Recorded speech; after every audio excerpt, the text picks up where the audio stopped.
नमस्कार दोस्तों, आज के दैनिक जागरण में आप सभी का स्वागत है। आज शुक्रवार है, दिनांक 24 अक्टूबर 2025। तो आइए आज के देखते हैं क्या क्या मुख्य खबरें हैं। एक बार जल्दी से पढ़ लेते हैं। तीनों सेनाओं के लिए खरीदे जाएंगे 79,000 करोड़ रुपए के हथियार। और इसके बाद ट्रंप ने रूस की 2 बड़ी तेल कंपनियों पर लगाया प्रतिबंध, भारत की चुनौती बढ़ी। महागठबंधन से तेजस्वी सीएम और मुकेश सहनी डिप्टी सीएम का चेहरा। सांसों पर संकट बरकरार, बिहार के 4 कुख्यात बदमाश दिल्ली में ढेर। नौकरी के 5 माह के भीतर पदोन्नति पाकर दादरी की बेटी ने रचा इतिहास। यमुना पर भाजपा व आप आमने सामने।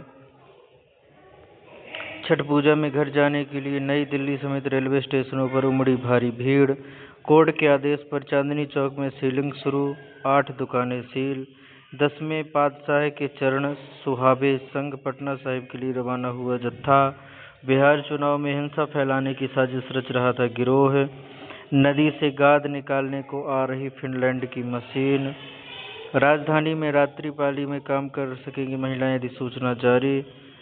अब इनमें से 1-2 न्यूज़ पढ़ लेते। तीनों सेनाओं के लिए खरीदे जाएंगे 79,000 करोड़ रुपए के हथियार।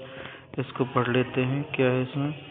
रक्षा मंत्री राजनाथ सिंह की अध्यक्षता में रक्षा खरीद परिषद ने शुक्रवार को तीनों सेनाओं की मारक क्षमता में वृद्धि के लिए 79,000 करोड़ रुपए के सैन्य साजो सामान की खरीद के प्रस्तावों को मंजूरी दे दी। इसमें थल सेना के लिए नाग मिसाइल सिस्टम व मोबिलिटी वाहन, नौसेना के लिए surface gun, rapid gun, advance light weight torpedo और वायुसेना की ऑपरेशनल क्षमता बढ़ाने के लिए नेविगेशन व टेक ऑफ व लैंडिंग की दक्षता में वृद्धि करने वाले उपकरणों की खरीद के प्रस्ताव शामिल हैं। डीएसी की स्वीकृति के बाद अब कैबिनेट की रक्षा मामलों की समिति इन प्रस्तावों पर अपनी अंतिम मंजूरी देगी। ऑपरेशन सिंदूर के बाद सैन्य खरीद का यह दूसरा बड़ा फैसला। इससे पूर्व 5 अगस्त को 67,000 करोड़ रुपए की खरीद परियोजनाओं को मंजूरी दी गई थी। रक्षा मंत्री राजनाथ सिंह की अध्यक्षता में रक्षा खरीद परिषद की बैठक में प्रस्तावों को स्वीकृति, अंतिम मंजूरी कैबिनेट समिति देगी। ऑपरेशन सिंदूर के बाद सैन्य खरीद का दूसरा बड़ा फैसला। नई दिल्ली में गुरुवार को रक्षा खरीद परिषद की बैठक के दौरान बाएं से जो ये फोटो लगी है उसमें बताया गया है, सीडीएस जनरल अनिल चौहान, रक्षा राज्य मंत्री संजय सेठ, रक्षा मंत्री राजनाथ सिंह और रक्षा सचिव राजेश कुमार सिंह। थल सेना को मिलेगा, वायुसेना को क्या प्राप्त होगा सिस्टम, ऐसे करके। नेक्स्ट है, ट्रंप ने रूस की 2 बड़ी तेल कंपनियों पर लगाया प्रतिबंध, भारत की चुनौती बढ़ी। भारतीय रिफाइनरियां रूसी तेल के आयात में भारी कटौती करने को तैयार हैं। सरकारी रिफाइनरियां दस्तावेज की समीक्षा कर रही हैं ताकि सुनिश्चित हो कि रोनसेफ्ट वालुक ऑयल से सीधे आपूर्ति न हो। अमेरिकी वित्त मंत्रालय ने कंपनियों को रूसी तेल उत्पादकों के साथ लेनदेन समाप्त करने के लिए 21 नवंबर तक का समय दिया है। रोसनेफ्ट वालुक ऑयल से मिलकर भारत को रूसी तेल की लगभग 60% आपूर्ति की है।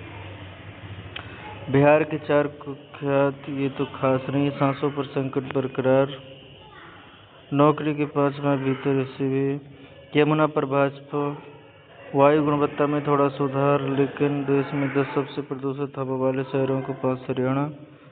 छठ पूजा में 10वें पास, अच्छा ये देखो ये क्या है। 10वें पातशाह के चरण सुहावे संग पटना साहिब के लिए रवाना हुआ जत्था। गुरुद्वारा मोतीबाग से गुरुवार को दिल्ली से गुरुद्वारा प्रबंधक कमेटी व तख्त श्री हरमंदिर जी पटना साहिब की ओर से चरण सुहावे गुरु चरण यात्रा निकाली गई।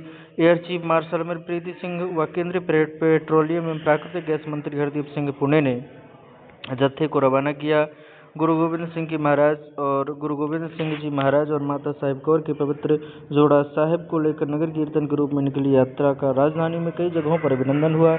संगतों ने हाजिरी भरते हुए पवित्र जोड़ा साहिब के दर्शन किए। दिल्ली सिख गुरुद्वारा प्रबंधक कमेटी ने बताया कि ring Road, Dhaula Kuan, RK Puram Sector 9, Green Park, IIT Road, Panchsheel flyover, Aurobindo College, Malviya Nagar metro station, Sheikh Sarai 2 चौलाई कारीगर वगैरह वगैरह वगैरह। इसमें नदी से गाद निकालने के लिए आ रही फिनलैंड की, ये क्या है भाई? यमुना की सफाई के लिए फिनलैंड से लाई जाने वाली मशीन। अच्छा, यमुना की तलहटी में जमी गाद की सफाई नहीं होने के कारण इसकी जलधारण क्षमता कम होती जा रही है। इस कारण मानसून के दिनों में दिल्ली में बाढ़ की स्थिति उत्पन्न हो जाती है। केंद्र व दिल्ली सरकार द्वारा गठित समितियों की रिपोर्ट में भी इसे लेकर चिंता जताई गई है। अब इसके समाधान की दिशा में कदम उठाया जा रहा है। राजधानी में रात्रिपाली में काम कर सकेंगी महिलाएं, अधिसूचना जारी। 29 को हो सकता है दिल्ली में कृत्रिम वर्षा का पहला ट्रायल। मलेशिया में आसियान भारत सम्मेलन में वर्चुअली शामिल होंगे पीएम मोदी। अच्छा, और क्या है इसमें?